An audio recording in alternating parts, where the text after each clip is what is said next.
Welcome to the Christian Atheist, episode 27. Thoughts on Hegel, part 4.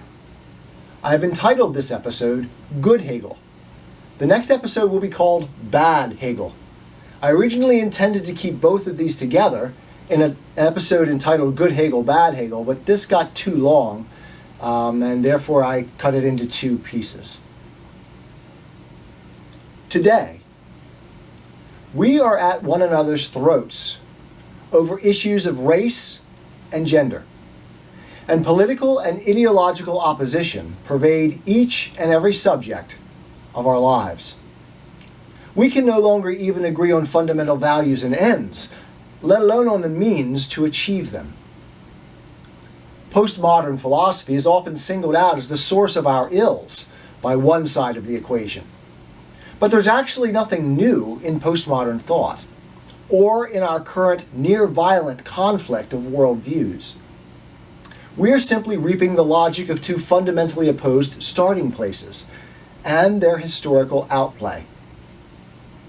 I intend this series of Christian Atheist episodes to trace the origin of these conflicts and ideas to their theoretical roots. To this end, I have claimed in this series that Hegel is the ultimate source and thus the villain in our contemporary society's ongoing socio-cultural civil war. The shadowy figure against which Kantians, like myself, are battling. We are now in a position to understand why this is only partially, but still importantly, true. Hegelian dialectic, his narrative logic, is quite literally an inescapable rational web. For Hegel, it explained everything, is everything, which is why Hegel's philosophy is known as absolute idealism. There is good reason that Hegel's thought has become so dominant, and the inescapability of his logic is neither good nor bad in itself. It is my position that Hegel, when properly limited, gave us a tool of unimaginable power and beauty, laying bare the web of relations by which the rational mind constructs for itself a world. We humans, after all, are storytelling animals, and this is not accidental, but essential to our nature. So Hegelian logic is the rational structure of human existence. The problem, I have said, with Hegel's absolute idealism lies in the absolute, not in the idealism. As with all things Hegel, this story will require corrective modification before we finish it. Idealism can be understood in various ways, but perhaps the clearest way into the discussion is to contrast it with realism. Realism is the idea that there is being outside rationality or consciousness, and to which rationality must simply conform. Most realist thinking is, thus, dualistic. That is, it assumes that there are two types of being, as the famous Frenchman René Descartes said, thinking things and material things. Idealism, by contrast, believes that what is really real is the rational, or the subjective, or the non-material. Immanuel Kant held that the proper way to understand reality was a mix of the two perspectives. He thought of himself as an empirical realist, but a transcendental idealist.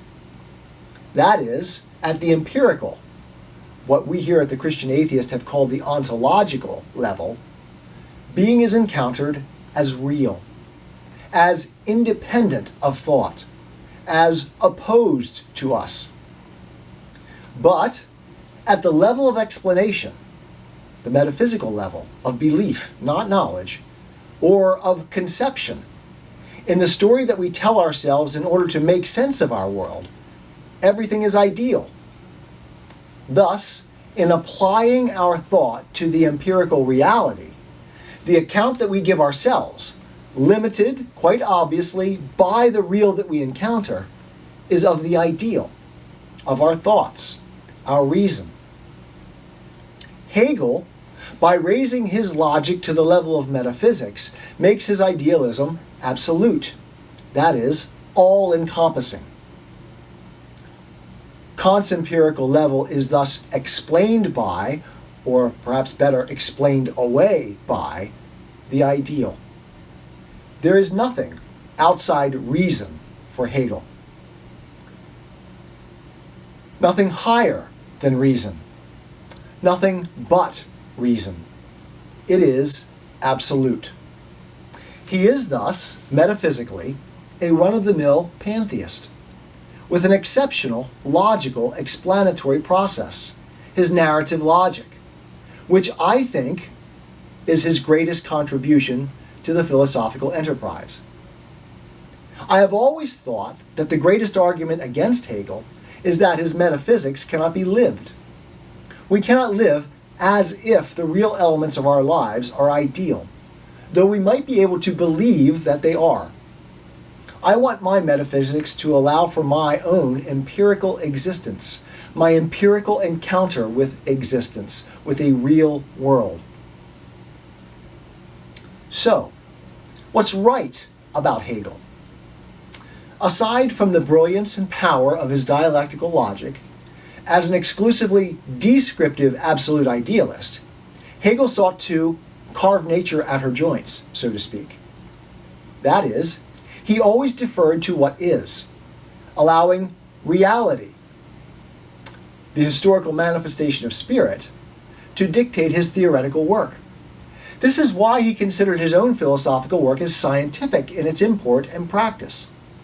Hegel did not prescribe what spirit ought to do or be, but accepted and explained what spirit was and did.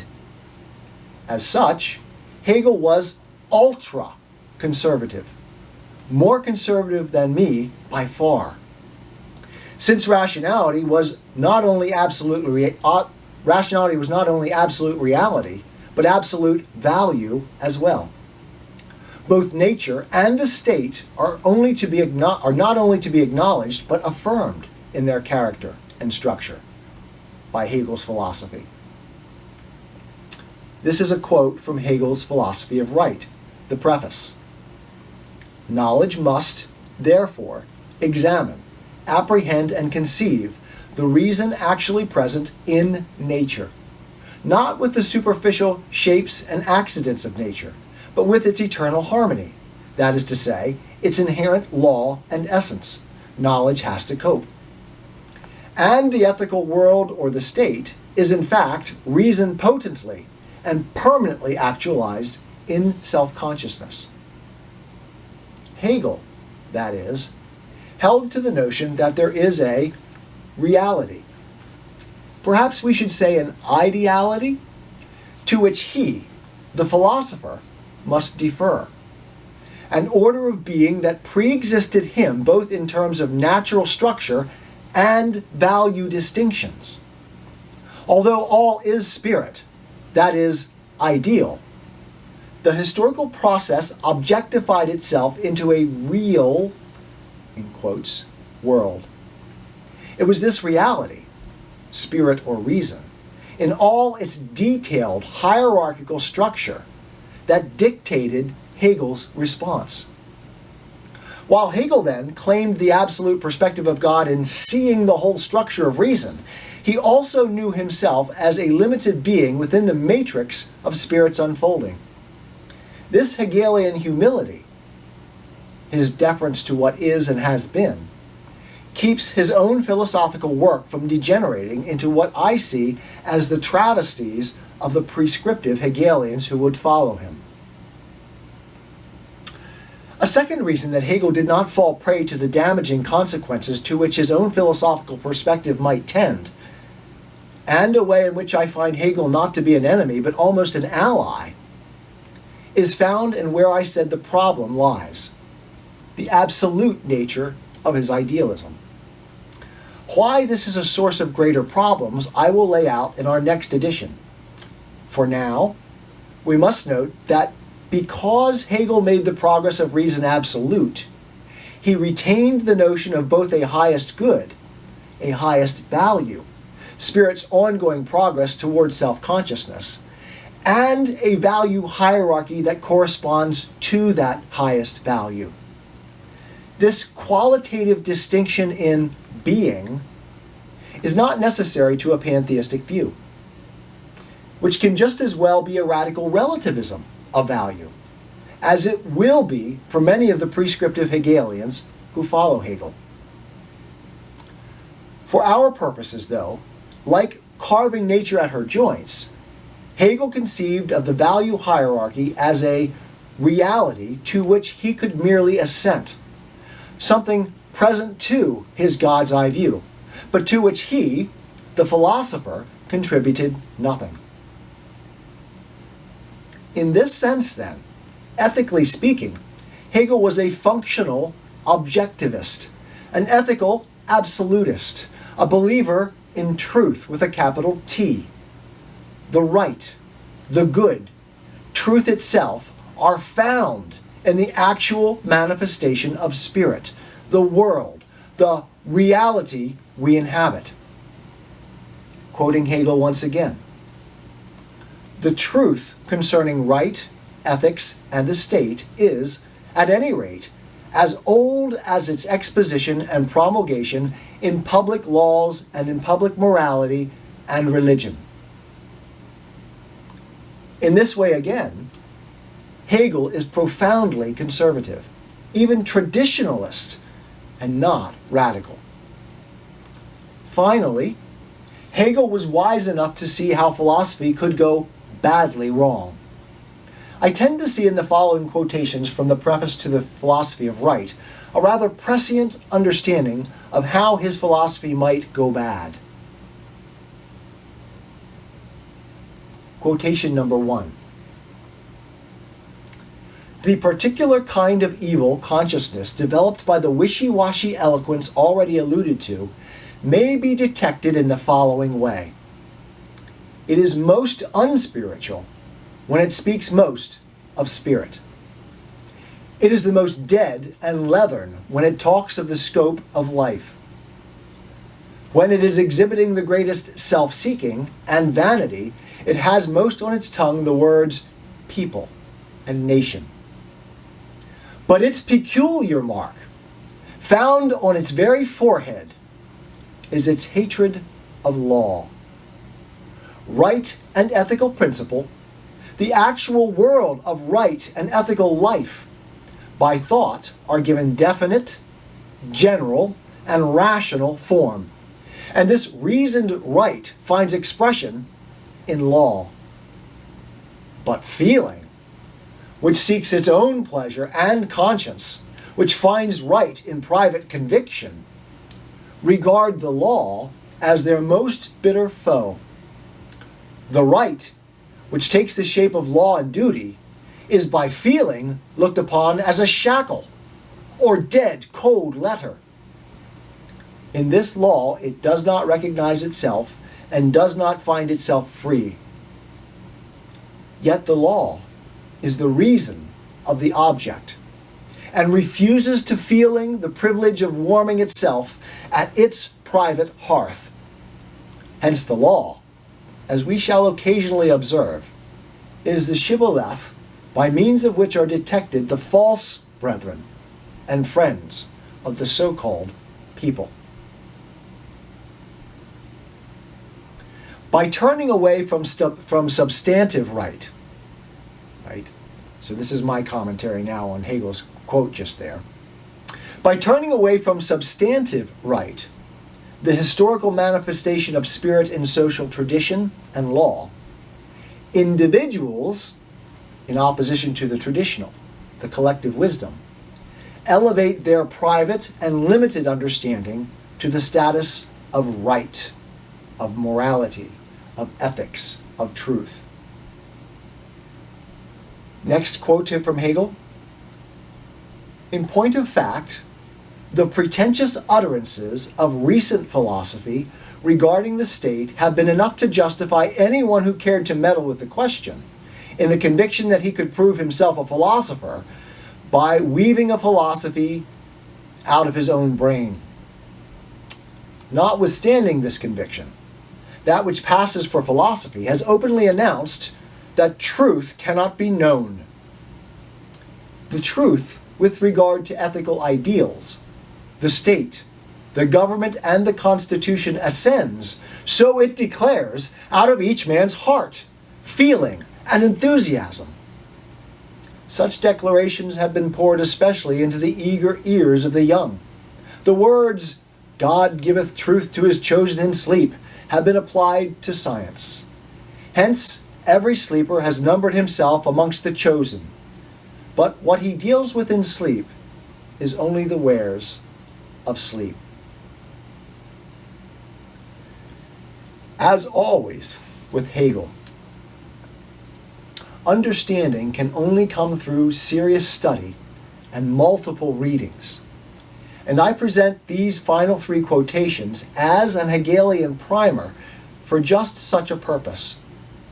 If you take the time to carefully understand these quotations, you will be in a much better position to judge all that I've said so far on this topic, and what is coming next.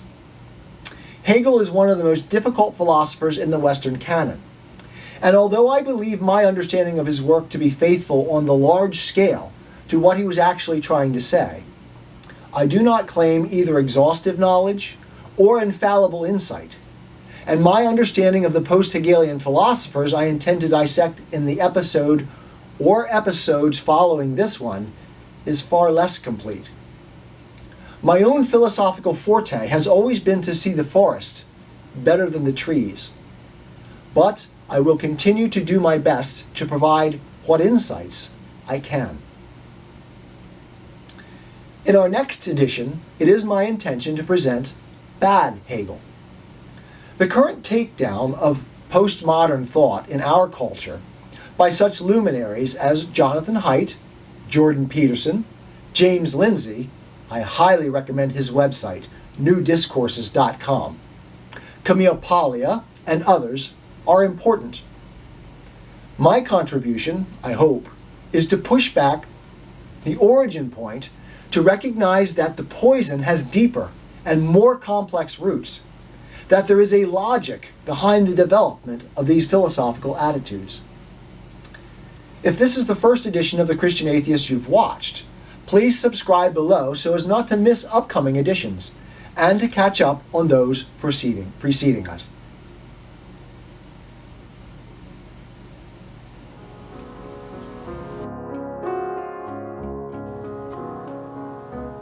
First, if you like this video, please like and subscribe. And let us know what you'd like to hear from us by commenting. Wise Words for Your Occasion is located in Lancaster, Pennsylvania, but we're willing to travel. For inquiries or to book an occasion, go to wisewordsforyouroccasion.wordpress.com or see us on Facebook or check out our YouTube channel. You'll find links to all three in this post.